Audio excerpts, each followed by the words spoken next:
Go for it. Welcome everybody to session number 14 of Empowering You for Purpose. And this week we're looking at the family again. This is the second session of looking at this particular sphere or sector within society. So I want to start this evening by referring to some of the wedding script that many of us, not all of us, will be very familiar with. We often hear quoted even on movies when there are weddings taking place, but this comes from the time of the Protestant Reformation in the 16th century. Dearly beloved, we have come together in the presence of God to witness and bless the joining together of this man and this woman in holy matrimony. The bond and covenant of marriage was established by God in creation, and our Lord Jesus Christ adorned this manner of life by his presence and first miracle at the wedding in Cana of Galilee. It signifies to us the mystery of the union between Christ and his church, and Holy Scripture commends it to be honored among all people. The union of husband and wife is intended by God for their mutual joy, for the help and comfort given each other in prosperity and adversity, and when it is God's will, for the procreation of children and their nurture in the knowledge and love of the Lord. Therefore, marriage is not to be entered into unadvisedly or lightly, but reverently, deliberately, and in accordance with the purposes for which it was instituted by God. So the biblical definition of marriage, which is the union of one male and one female for life, Jesus referred to this in Matthew 19. This didn't sort of occur naturally. It's not something that just comes to us as people by common sense. A more natural outcome where you have a sexually driven man who's typically stronger and dominant compared to most women would be polygamy and promiscuity. And we saw this, in the culture of the ancient Greeks and the Romans, and in some parts of the world today, where they do not have a legacy of Christianity. So Islam and traditional religions in Africa have contributed to the continent having the highest percentage of polygamy in the world. In fact, as well as in Africa, there are many plural marriages in the Middle East and Asia, mainly in Islamic nations. However, having a wife costs money. So even where it is legal and permitted, only 10 to 25% of men actually practice it. And these are normally men that have economic resources. And if they do have more than one wife, typically they only have two. And the Old Testament is very open and transparent. If we look at people like Abraham, Jacob, David, polygamy also generates jealousy, rivalry, and other trouble. Now, in the previous session, a couple of weeks ago, we made brief reference to the first sexual revolution, which was really where we see the start of Christianity in the first century during the Roman time. And the Roman sex ethic was based very much on social order, hierarchy. No woman of lower social standing could deny sexual demand from a man of higher social status. But then this new Christian idea, New Testament idea, that all sex has to be consensual and covenantal, mutual consent and in a covenant, became revolutionary at that time and then spread throughout the Western world. And as a result, the family became a stabilizing institution within society. And this was the result of a Christian worldview discipling the nations. Now, in spite of the second sexual revolution of free love in the 1960s, and along with that, the women's liberation movement and the introduction of the pill, in spite of those things, marriage is still being practiced today around the world by both believers and pre-believers. But I think we would probably all agree that in the West, there is no longer a marriage culture in the way that it has been in the past that supports and encourages getting and staying married. And since the 1980s, we've seen a steady decline in the rate of marriage. And research shows that about 40% of unmarried adults believe that marriage is becoming obsolete, even though half of these people are still getting married. More people are deciding to cohabit. It's less costly than getting married, and cohabitation precedes 2/3 of all marriages today compared to just 1% 60 years ago. So naturally, this has led to a huge increase in unwed childbearing, now about 40% of births. Marriage is harder work. Those of us who are married recognize and appreciate that. It takes repentance and grace to sustain it. So where marriages in non-Christian partnerships carry on for long periods of time, that really is a remarkable thing and something to be celebrated. Single living is also on the rise around the world, and we are going to touch on that a little bit later today. And after increasing significantly, divorce rates are now actually declining as cohabitation rates rise. And clearly, if you never make a solemn commitment, then you're never going to divorce. So the divorce rates are now dropping. Childbearing is being postponed, which, as we mentioned last time, does have that demographic impact with decreasing birth rates. So some questions really just out of that introduction. Has aspects of feminism from the second sexual revolution, from the 60s onward, has this irreparably damaged the relationship between man and woman and destroyed the marriage relationship? Career women no longer need a man. That's one view. Are we creating mini matriarchal societies where marriage is no longer an absolute necessity and more of an option? There's the question of lack of marriageable men who have many times a lack of father role models to follow. And in society these days, it now says that to have male-female unions, marriage is no longer necessary. It's no longer a requirement.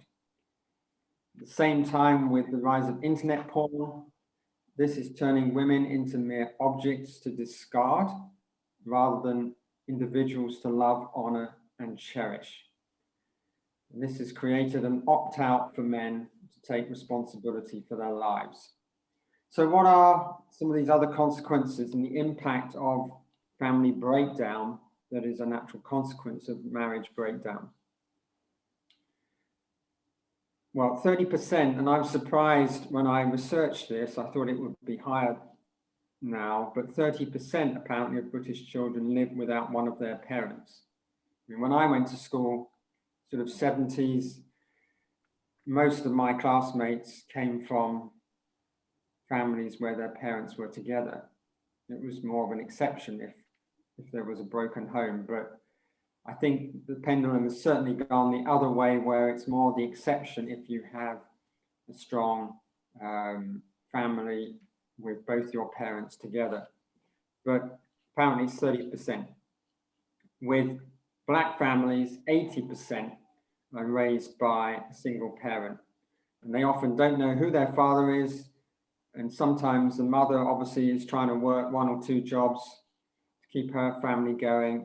And so the children are left to raise themselves.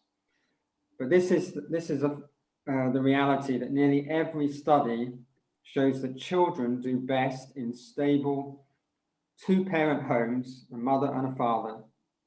They are less apt to experience physical, emotional, or sexual abuse, less likely to live in poverty, more likely to have better health, exhibit less aggression, and do better educationally. So it's not surprising that with the breakdown of family, we see increasing numbers of directionless and destructive young adults. So will making marriage non-sacred, kind of getting rid of the biblical definition and seeing marriage as a divine institution, will this advance us into a state of civilization never before seen in history? Advance in inverted commas. Or will it revert the West to the pre-Christian Roman tradition that turned men into irresponsible playboys who forced helpless mothers, or with the American TV show Desperate Housewives, to kill the babies they couldn't look after without fathers? The Roman population ended up declining in the same way as the white European population is declining now in post-Christian Europe. Ancient Rome then had to populate its army with barbarians, bringing people in from outside, which made it easier for barbarians to actually sack the Eternal City and overcome the Roman Empire. Dishonoring child-rearing families will continue to set America on Europe's path of demographic suicide. That is the view of Christian philosopher and writer Vishal Mangalwadi. Sorry, so that's it for my introduction, Roger. Over to you. Thanks, dear. Okay, that's very, very interesting. Lots of food for thought there. Just great to have Jane with us. What I tend to do when we look at the spheres is just have a brief look at some of the biblical background that sort of links in from a different angle with what Stuart's saying. And we obviously some of the time when we discuss at the end, we agree with what Stuart's been saying, and sometimes we disagree and we knock it around. And of course, that's all really good and healthy. And it's great to have Jane with us. I tend to try and earth some of the biblical stuff in with what's going on across Bristol, with Together for Bristol. And Jane's with the National Parenting Initiative and co-facilitator of the family sphere that's called Love Family. Also great to have Claire with us as well from Home for Good in the Southwest, really, isn't it now? It's not just Bristol, so that's grand. Last session, what we did when we were looking at the family, I had a quick look at that. I tend to use a bit of a biblical framework. That's just a human framework. It's very imperfect, but we find it quite helpful, of creation and then fall and redemption. And when we're looking at the family, and I'll continue that a little bit today, and then we'll look at Bristol as a bit of a case study later on with the Love Family sphere. And last time I looked at marriage and couple relationships. I think looking a little bit more at sort of family life and parenting and children today, just very briefly. You can say it's a bit superficial or whatever, but we've only really got sort of 10 minutes to look at it, and there we go. So I think it's really interesting to see from a Christian perspective, a redemption perspective, that children are very much seen as a blessing. Fruit of the womb, blessed, it says in Deuteronomy. Children are seen as a reward. For example, in Psalm 127, it says, blessed is the man, and woman, whose quiver is full of arrows. John in the New Testament says that for a woman, the pain of birth is forgotten with the joy as a child is born. Discuss June 16. I don't know how John knows that. And then Jesus also had a high respect for children. He said, bring the little children to me, to Jesus, because the kingdom of God belongs to them. And even grandchildren, it says, children's children are a crown to the aged. So there's this lovely high regard for children. There is then also within the commandments a promise. The one commandment that has a promise is for children, where it says to them to honor their father and mother, and then they will live long if they live like that, and it will go well for them. It says a wise child in Proverbs 17 listens to their parents, and so grows in discipline, wisdom, and understanding, bringing delight and joy, making their parents glad. And so in Luke 2, I suppose the ideal example of this, Mary and Joseph's son Jesus was obedient to his parents and grew up in wisdom and stature and favor with God and with man. And yet written right through this, there's always this need for discipline within the family, within parenting, where, it talks about God disciplining us. And then it says in Hebrews 12, we respect our human fathers and parents for discipline, that it produces a harvest of peace and righteousness. And it says, a good man loves his son. He is careful to discipline him. Proverbs 13. So children are called to obey their parents, to honor their father and mother, so that it may go well with them, and that fathers need to bring up their children in training and the instruction of the Lord. And that's in Ephesians 6. So it tends to talk of fathers, doesn't it? I think we're talking here of parents, of fathers and mothers together. And one of the key themes that comes through is that good relationships is key. You know, whatever's going on, trying to keep a good relationship with your children. So parents, it says, do not irritate, do not exasperate your children. That's in Colossians 3:21 and Ephesians 6 verse 4. And so finally, you know, in Proverbs 22, it says, train a child in the way that she will go. It doesn't say that, but that's how I've translated it. And she will not turn from it when she's old. Parents need to impress God's ways on their children, to talk at home, to write his commandments around the house, or whatever the equivalent is today, and to explain to them when they ask. That's Deuteronomy chapter 6. So it makes it all sound very easy. And we'll come to some of the realities of that a little bit later on. Stuart, you said we were going to touch on singleness as well. So I think I'll just throw in a comment or two on that and then back to you. Because this is all about empowering us. And I think in our church today, you know, we find that a lot of the teaching in our churches is about marriage and it's about family and it's about parenting, but there isn't necessarily very much on singleness. But Jesus, okay, was single. You know, he was the unmarried Messiah. He redeemed singleness, living a full life as a single man by choice. I suppose there's lots of issues there around where you're single, but it's not by choice, and that's painful and so on. But he honored single people. He had them among his disciples, and he called them his family. So Matthew 12, verse 49, for example, the first person that met the risen Jesus was a single woman. And Paul also was single, and he continued this sort of radically countercultural teaching, which elevated the status of single women and gives equal value to singleness and to marriage. And he celebrated the advantages of a single life. For example, in 1 Corinthians 7, he said, I wish that all of you were single as I am, in verse 7. And it gives the opportunity to live in undivided devotion to the Lord, verse 35. Singleness may be painful and costly for all sorts of reasons, but it's most definitely not second best. So Stuart, back to you for a few more comments, and then we'll open.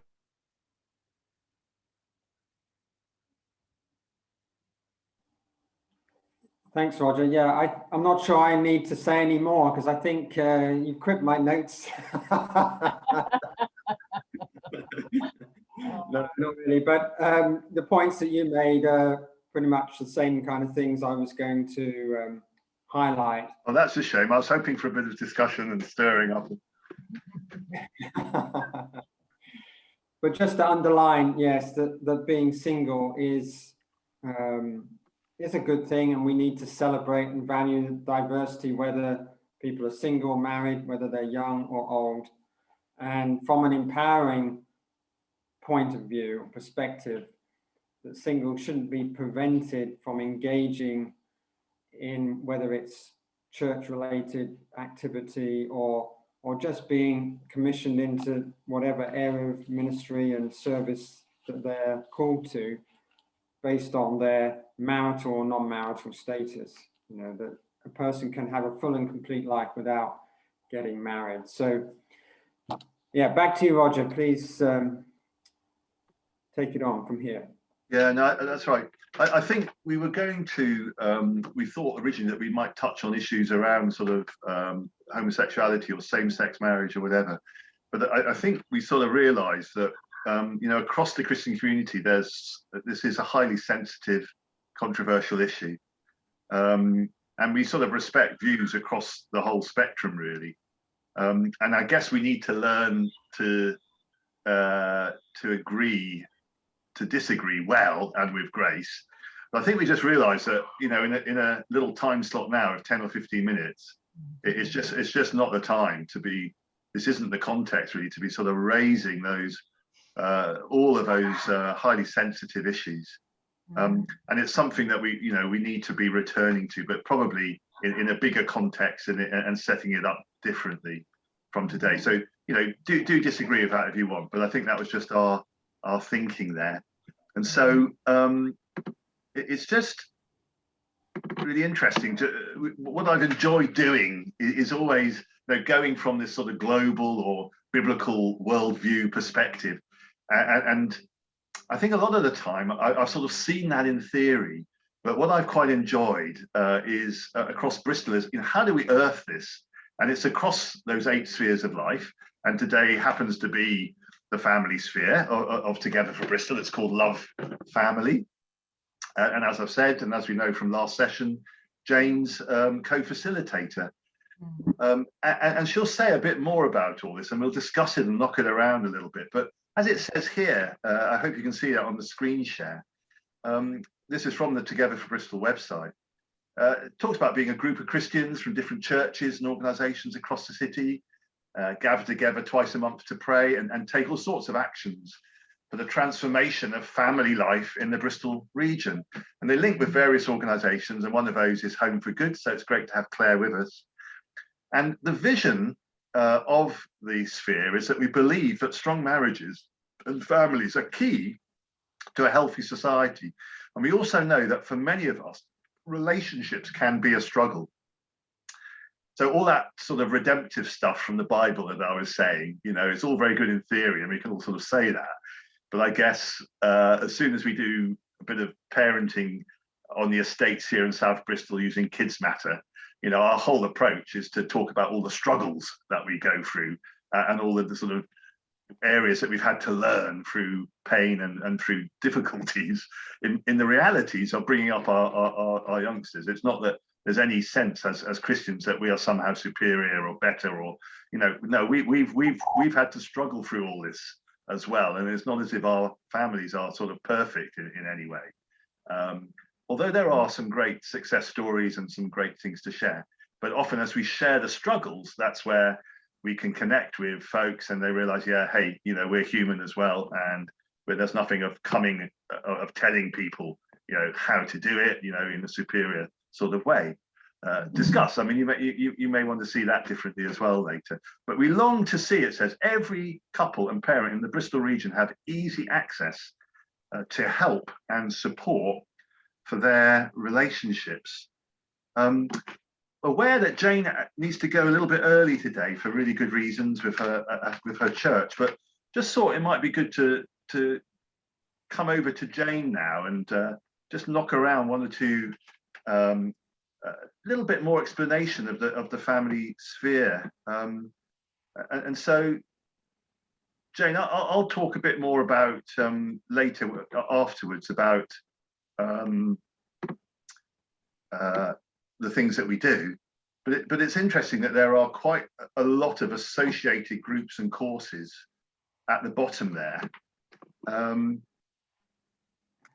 So I don't know whether you want to say a little bit about some of those organisations. For example, I mean, Care for the Family strikes me as sort of a whole umbrella organisation, isn't it? So would you be, I'll see if I can get to the website. It's interesting all this, isn't it? Because what you've been talking about is, as Christians in the various sphere, how we impact the sphere. And with family life, there's a dual thing, isn't there? That there is a desire and a need for our own families to be healthy, but actually it's an order that we go out to serve families of our community.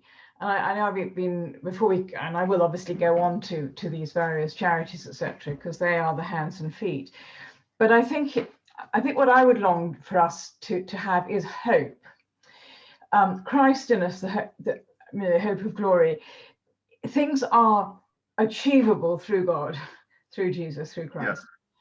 Yeah. And it is actually very, Stuart's done his research. When I do talks for the MPI, etc., I have to do my research, and it can be extremely depressing because family life has been under tremendous pressure over the last decades in our nation. And we are known as a country that has the unhappiest children in Europe, which is a pretty appalling thing to be said about a country. So there is such a need for family life, for families to be transformed. And I believe passionately that only Christians can do that, because only God transforms. So the question is, I don't know whether you know J. John, but often when he's saying something, you know, a statement is made, but you're left thinking, yes, but how? How do we do that? And I think, I mean, we in Love Family, I mean, we're just praying. We meet twice a month, and we're just praying, aren't we, Claire? Trying to sort of really, and I think if we as Christians, Christian families, can know that which is out there to help us, and know that it is achievable to have a healthy, functional, fun family life. And I would love it if Christian families would provoke jealousy from other families. Yeah, and that absolutely. they would be asking questions as to why. Yeah. And of course, the answer to these questions is always Jesus, isn't it? And actually, when I took over coordinating the MPI, I did it from having been an Alpha advisor for the Southwest, because my dual passions in my Christian life have been prayer and evangelism.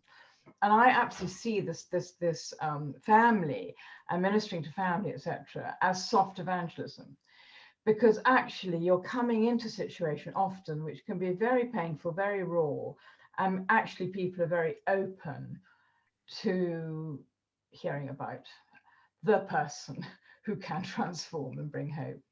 So with that as a base, Care for the Family, an amazing charity, has been in existence for over 30 years now, and it has really good parenting courses, but it's got other things as well. For single families, it has holiday, well, once the restrictions are lifted and they can go back to that, holidays for single parents and their children.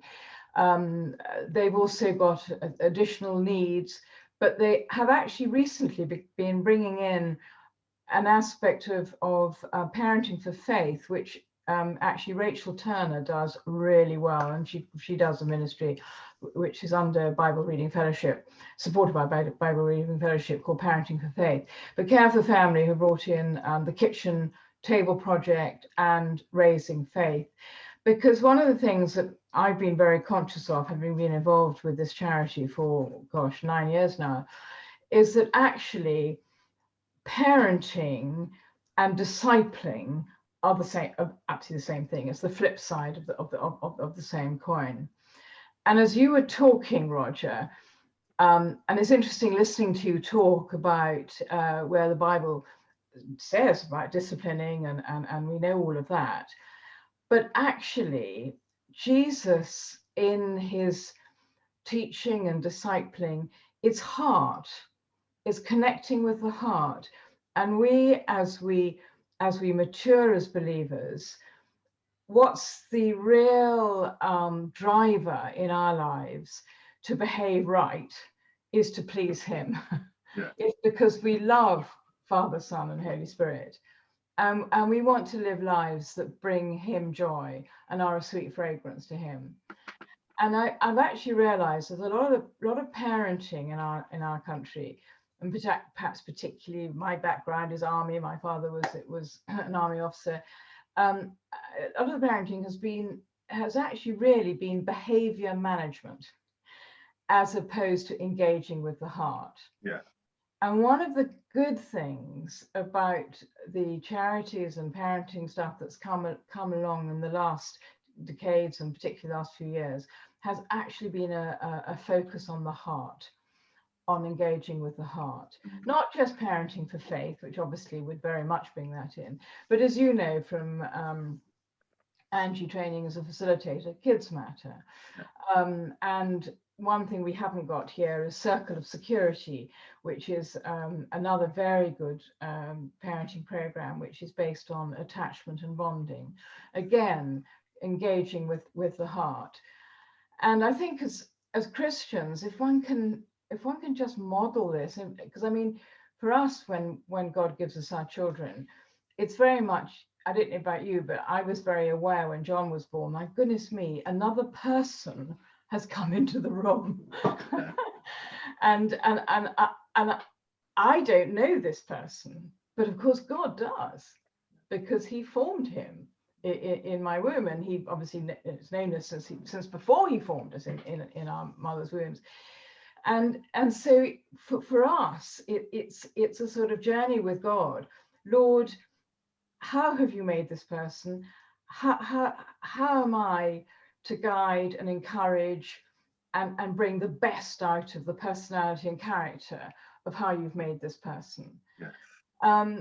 And now, obviously, people don't know Jesus, don't know God, but actually, any parenting course, doesn't matter whether it's secular or it's been written by Christians, it's fascinatingly absolutely based on the same thing, because that is the truth. The truth is that people flourish when they are loved unconditionally. So when the children are loved unconditionally, they start to flourish, and that's the raison d'etre behind all parenting.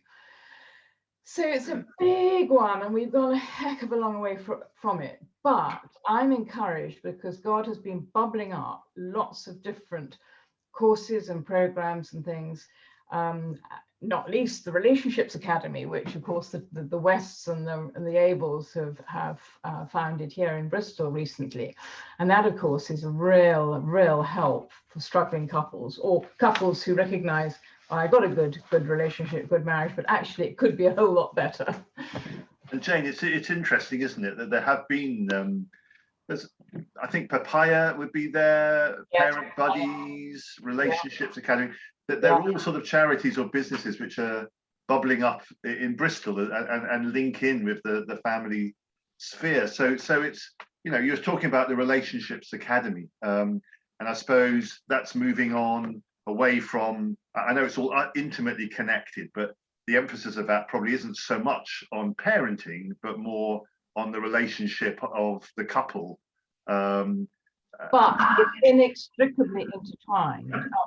My background is I became a Christian at Holy Trinity of Rompton, and that, of course, has the Alpha course, the marriage course, and the parenting course. Yeah. And it's a fascinating thing, and what has been shown from there is people come in at all these different levels. So somebody who isn't a Christian goes on Alpha, is converted, thinking, oh, I could do something to help my marriage, does a marriage course, think, oh, I could do something to help with parenting, does the parenting. Or somebody starts with parenting, or somebody starts with the marriage. And if you start with the parenting, you think, the best gift I can give my children is a good, strong relationship with my spouse. Yeah. And therefore, I would say that there is no division. This is all part and parcel of family support, and it's all equally important. Yeah. I remember at one time, though, there was a sense in the family sphere of perhaps two legs there of the sort of parenting and the relationships walking together. And if you only had one, it was sort of a bit unbalanced. But I don't know, Jane, thanks so much for all you shared. I don't know if you've got a couple of final sort of closing comments that you'd like just to summarize and bring it all together. I think the challenge for all of us, whether we're Christians or not, is to recognize that the family unit is the building block of society. That it is important, not just for selfishly for oneself and one's own family, but actually for the running of a healthy society, that the family unit should be strong and secure. I don't think we've grasped this. I go to Prayer for Parliament, and there's been a Christian MP, Fiona Bruce, who for some considerable time has been trying to get a manifesto for strengthening family and various things from there. And one of the pushes is actually to get a government department on family and not have it scattered throughout the different. There's a guy called Patrick who is involved with reducing parental conflict, and he operates out of the Department for Work and Pensions. remarkable. What the heck's that doing there? But this show, and why I say this is that I think that it's easy, isn't it? I mean, I was practiced as a barrister for 25 years, and obviously the issues of justice and righteousness, and if you're a Christian working in the law, there's an immediate application to your Christian faith to that. I think what I would long for Christians to get is that we are uniquely placed and uniquely skilled because of God and the Holy Spirit to actually have some effect on family life, and that being the building block of society.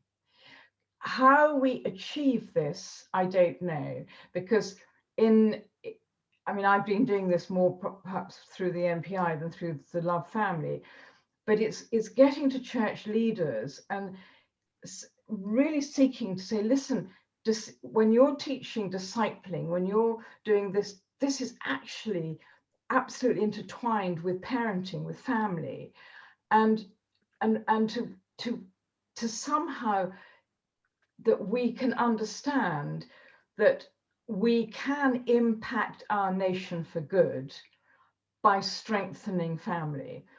And then we can point, but you've got to get that through before the relevance of all these charities and all these ministries that are there to help, before the relevance is accepted and understood. And that's the challenge. And we're only just at the base at the moment. I don't know if we've even got to the first step. I don't know, Claire, whether you think we might have got to the first or even the second step, and you're obviously dealing with it, with getting families to help with adopting and fostering. But it's the foundations, and I think we're still working at the foundations. And just to say a really big thank you for sharing your heart there, and please feel free to go on whenever you want, so you're not inconvenienced for your next Zoom. We really appreciate all that you've brought these 2 sessions. And Claire, it'd be great to come back to you actually in a moment, if that's okay. I think just a couple more points really about the Love Family, that what we do, that sort of gather, grow and go.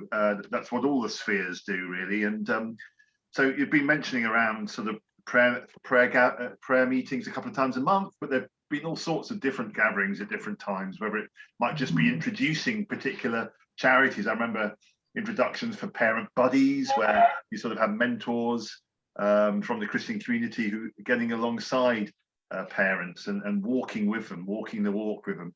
I remember introductions to National Parenting Initiative. But also with Grow, there's a lot of learning from God, learning from each other. And James mentioned various courses like Kids Matter, but there have also been city gatherings. So I think you were both involved probably January 2020 at City Hall. I think there was something called Building Families as Factories of Hope. And you've mentioned hope quite a lot today as well. But there's also the whole thing of going, and you've said that in a lot of ways, with new charities, businesses rising up, but also with greater links with the council.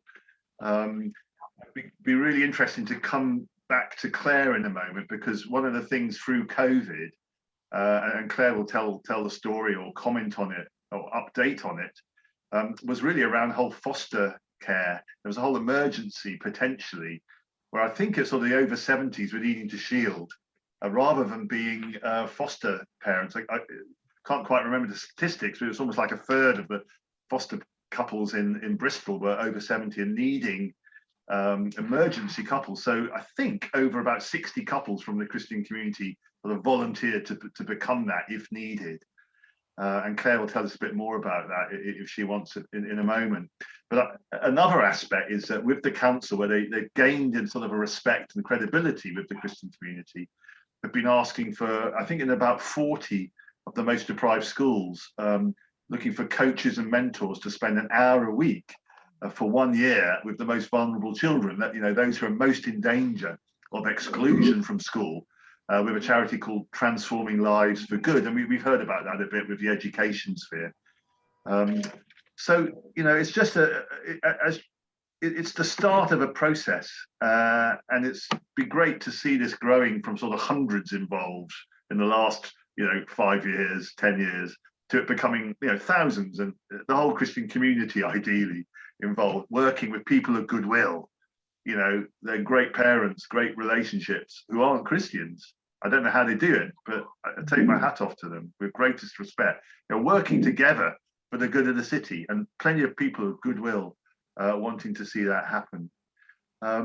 Claire, I don't know if there's more you'd like to comment on from sort of Home for Good perspective. Please don't feel pressure to say anything unless you want to, but go for it if you want to.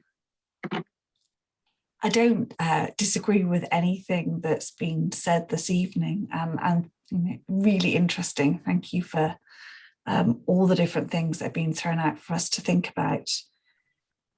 Some personal observations would be that families have always been messy. Biblical families are messy families, and if that is what we see in Scripture, then we shouldn't be surprised if families are messy places now. And families break, and families need support of the wider community. It's always been thus. I think we possibly need a bigger view of family. I'm an only child. I'm an only child married to an only child, and 3 of our parents are only children. So our birth family is really small. But we have a really rich, extended family by widening our understanding of family. And our family is our faith community, and our family is our close friends, some of whom have faith and some of whom don't. And as Jane was saying, we feel called to live our faith amongst those people. It's a show, not tell faith. Yeah. Home for Good, we're child focused. And one of the challenges that I often have in the work that I do when I'm trying to walk with people who are considering fostering or adoption is for them to see that calling as child focused. And what I mean by that is it's a child who needs a home and a family, not an adult who wants a child. And it's a subtle difference, but actually its outworking is huge. Because if you see a child who is in need of security and love and stability, if you're responding to James 1:27, that religion that's pure and faultless is to look after the widow and the orphan, then the way you go about your parenting will be completely different. It won't be about the child to give you joy. It will be about you not giving up on a child who's likely to be exceedingly challenging because of the early trauma that they've experienced in their lives. And if we can raise up people of faith who are willing to take that risk and willing to go on that journey with a church that wraps around them and supports them and doesn't roll their eyes when a trauma-informed child kicks off in the middle of a service, and keeps saying hello to the child, even though the child might not respond or speak to them. If we can be that support around, then we might well be a societal changer. As Jane was saying, we might well be the group of people who can raise up enough support around vulnerable children and families that we break this cycle of, 1 in 3, I've just been reading, 1 in 3 children who are currently in the care system have a parent who is in the care system themselves. That's huge. If we can model family, not perfect family, because that doesn't exist, but if we can model loving, forgiving, apologizing, sticking with it family for children, then they're much more likely to be able to sustain that when they have children. So, what I do makes a difference for each individual child who is welcomed into a home, what Home for Good does. but actually it has the potential to completely change the face of family life in our nation as well. Brilliant. Thanks, Claire. And I mean, what we do at the sessions is, you know, in our last, it depends, sort of 15 minutes or so, just opening it up to a bit of wider discussion. You know, Paul, as always, no need to say anything unless you'd like to. That there may be some thoughts, and of course it's great to disagree and to bring other perspectives and to knock it around, iron sharpen iron a bit. I don't know if you've got anything that you'd like to share today. As ever, you're so welcome. Thank you.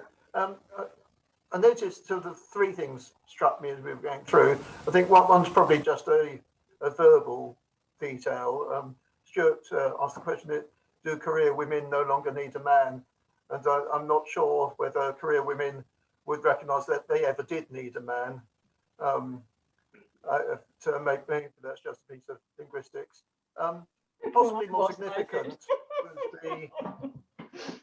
Jane, what was that? I said I was, and I did.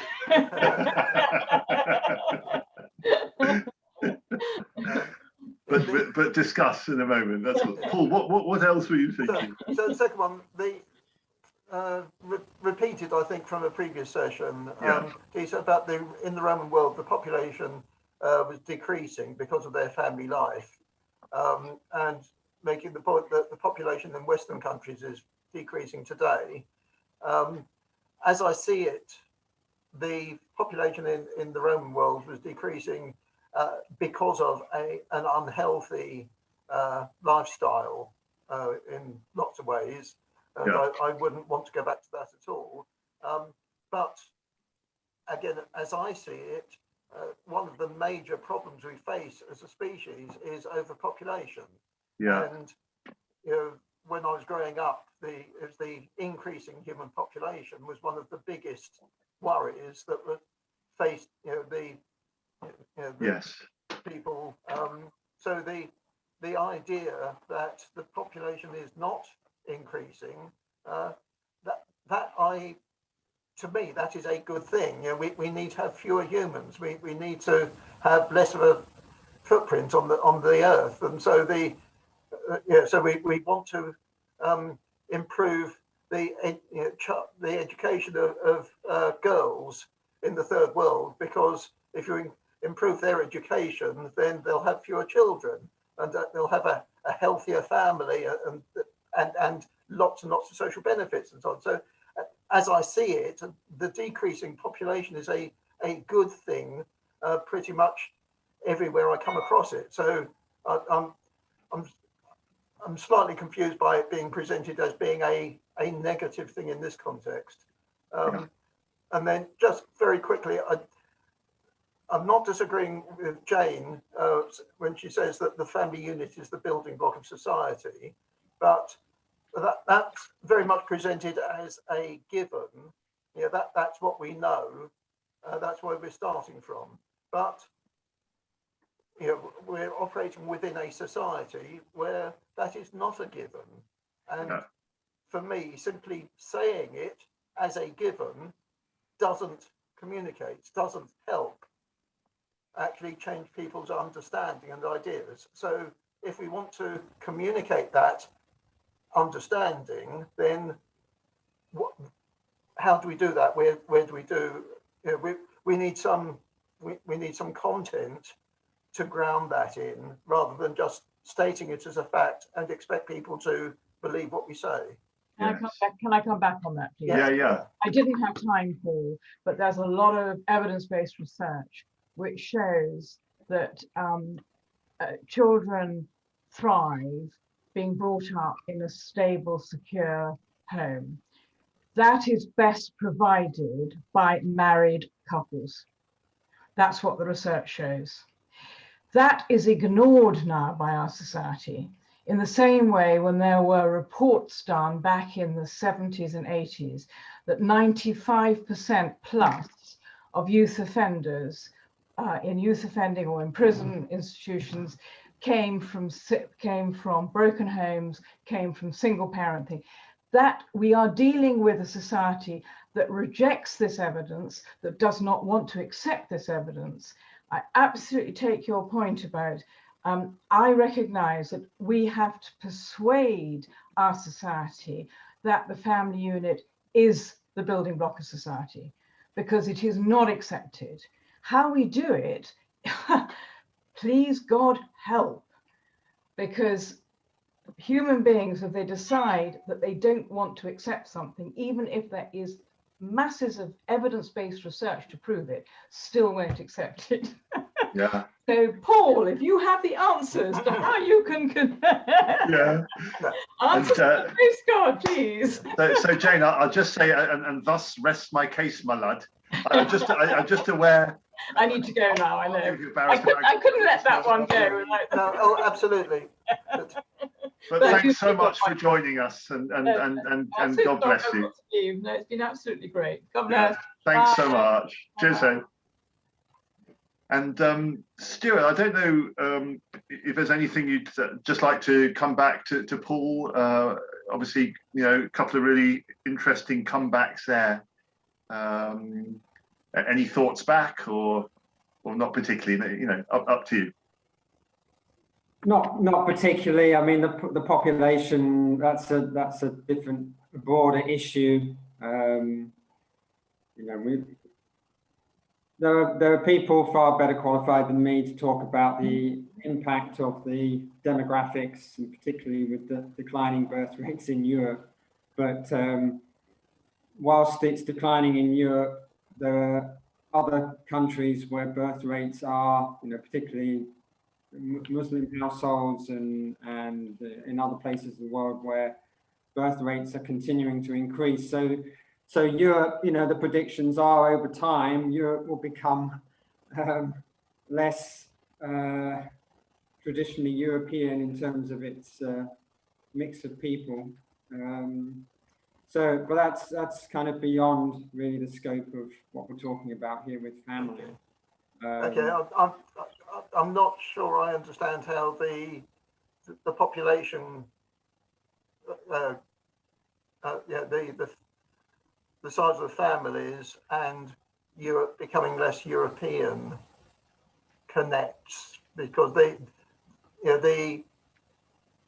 studies I've seen point in the opposite direction. But anyway, as you say, that's not really the core point of what we're talking about today. Yeah. Yes.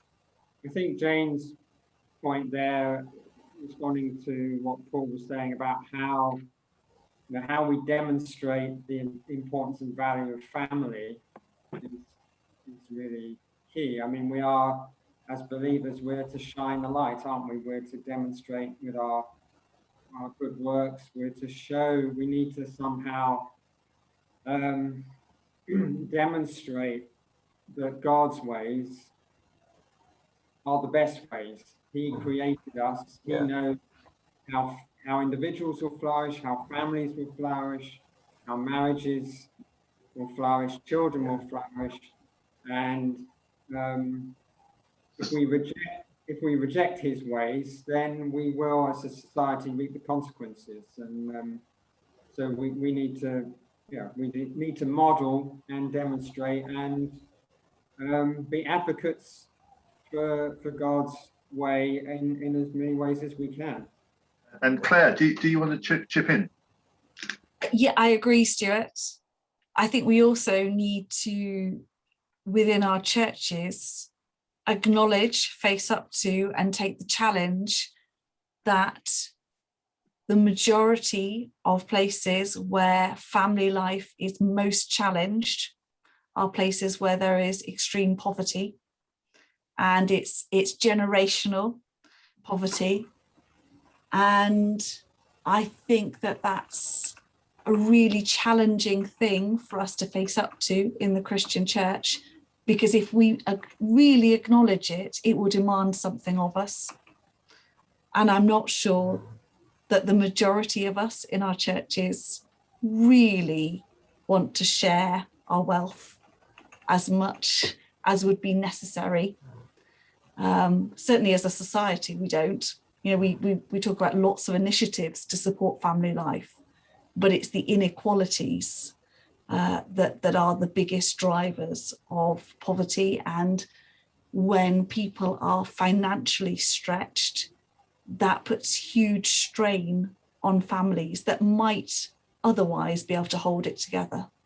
And it's interesting there, Claire, and I see Paul nodding away. And, you know, Paul was raising the issue not just within our country, but also sort of globally, and that would apply globally.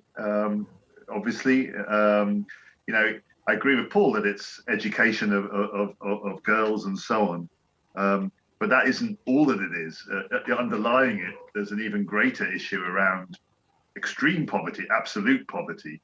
So, you know, having lived in Zambia for 6 years and so on, where 70% of the population are living in absolute poverty, you're aware that one main reason why you'd end up with 9 children is because you know that 6 of them are going to die. And when you get to old age, you don't have a pension, and you need some children still to be alive to look after you. I mean, that's being very simplistic. Oh, absolutely. That's the way it works. Yeah, yes. Yeah. That's sort of being quite blunt in it.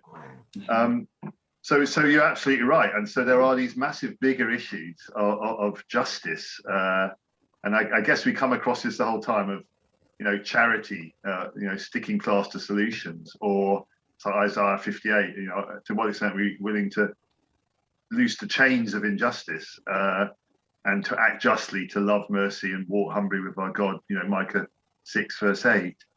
And it's such a bigger issue. Folks, I'm aware of us approaching the hour. So I don't know if there's 1 or 2 final sort of summary things or comments back that any of you'd like to make. Stuart, please chip in. Yeah, I just wanted to comment on William and Catherine Booth. They're 2 individuals that came to mind as Claire was raising this important point, because they were individuals that didn't stay in the kind of the middle class, which a lot of, I mean, certainly my church experience has been very middle class. I mean, obviously I've been in other parts of the world, and Native America is very much similar to what you're sharing in Africa. It's generational cycles that just get passed on down, which won't just correct themselves with time. But William and Catherine Booth, of course, they went to the poorest of the poor and the working classes and the most impoverished people, and it was Booth that wrote this lengthy document called In Darkest England, which was very significant then and influenced government policy later for social action and that whole agenda. So yeah, Claire's absolutely right. We do need to, it is a challenge for the church to move out of certain comfort zones. It's not simply preaching messages and holding up the higher standard. It's going to take getting into the trenches and in those difficult, dirty places. Yeah. No, brilliant. Another thing I would just mention in terms of the next session, which, as Roger said at the beginning, isn't going to be at the beginning of May, but will be the 3rd Monday in May. We will be looking at one of these very practical, challenging issues which relate to divorce. Not so much from the perspective of people who have been divorced, but those who have suffered the consequences of divorce, whether that's as a child or as an adult child of divorce. And so my wife, Michelle, who did experience that as a child, with both parents being married 3 times, she experienced that from an early age and saw the effects of that, and experienced that both personally and also in other members of the family, and how that also can carry on. We're talking about just generational, but through a lifetime, these things that we're talking about, family and children from more broken homes, you know, this is becoming more the norm. They're not as resilient as adults we often like to think children are. You know, they'll just get over it, they bounce back, they're just children, but they will carry the impacts and effects of what they have suffered as a child of divorce into adult life, and sometimes into, you know, obviously into their parenting or their children sometimes. Thankfully not in our case, but Michelle has a huge amount of experience in that. So she will be sharing and contributing at that session in May. And so that'll be slightly different, really. I think it'd be very much more led by Stuart and Michelle. I mean, I might chip in with some of my own experiences or you know, being, I was 14 when my dad committed suicide. So again, you know, that wasn't divorce, but the impact that can have on children.